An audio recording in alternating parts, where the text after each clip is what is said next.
ഗുഷ്മേശ്വർ Jyotirlinga temple രാജസ്ഥാനിലെയാണ് ഇപ്പോൾ ഇത് കാണിക്കുന്നത്. ഒരു AI ക്രിയേറ്റ് ചെയ്താണ് നിങ്ങൾക്കൊരു ഐഡിയ കിട്ടാൻ വേണ്ടി. അവിടെ ഒരു തടാകത്തിന് മുമ്പിലാണ് അമ്പലം എന്നുള്ളത് മാതിരി കണ്ടില്ലേ.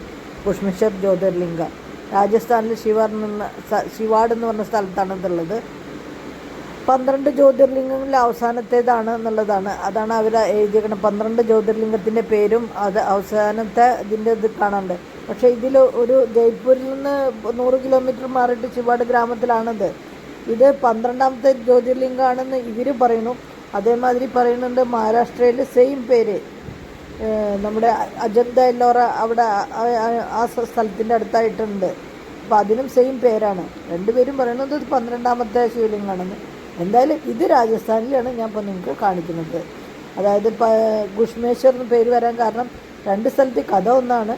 ഗുഷ്മ എന്ന സ്ത്രീയുടെ ഭക്തിയിൽ പ്രസന്നനായിട്ട് ശിവൻ ജ്യോതിർലിംഗമായിട്ട് അവതരിച്ചതാണ്. അതാണ് ഈ തടാകത്തിലാണ്. അതാണ് തടാകത്തിന് മുമ്പിൽ കണ്ടില്ലേ അമ്പലം ഒറ്റപ്പെട്ടിട്ടല്ല കേട്ടോ. അങ്ങനെ ബിൽഡിങ്ങിൻ്റെയൊക്കെ ഇതിൻ്റെ ഇടയിലാണ്. അതുകൊണ്ടാണ് ഞാൻ അതങ്ങനെ ക്രിയേറ്റ് ചെയ്തിട്ട് ഇത് മനസ്സിലാവും. കണ്ടില്ലേ കയറി പോണത് ഒരു കൊട്ടാരം മാതിരി. രാജസ്ഥാനിൽ എല്ലാ ശൈലിയും അങ്ങനെ തന്നെയാണല്ലോ. കൊട്ടാരം മാതിരി ആ ഒരു ശൈലിയാണ്. തടാകം മുമ്പിൽ എന്നാണ് ഗുഷ്മേശ്വർ എന്നുള്ളത്. ഭൂമിശാസ്ത്രയുടെ ദേവഗിരി നിരകളുടെ ചുറ്റപ്പെട്ടിട്ടുള്ള ഒരു സ്ഥലമാണ്. നല്ല ഭംഗിയുള്ള സ്ഥലമാണ്. ശിവലിംഗം എപ്പോഴും വെള്ളത്തിൽ മുങ്ങി കിടക്കുന്നതാണ് ഇവിടെ ഉള്ളത്.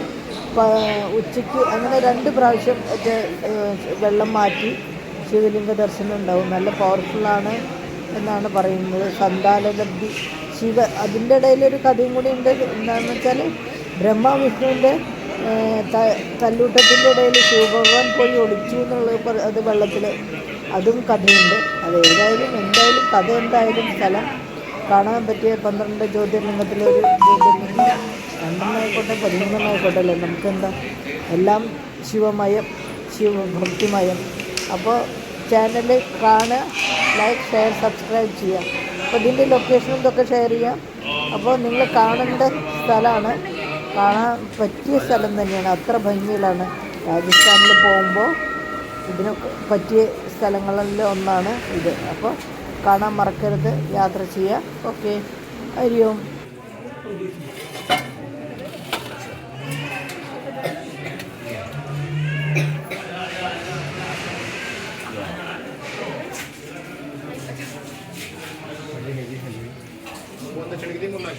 Apa tandanya gitu kita pilih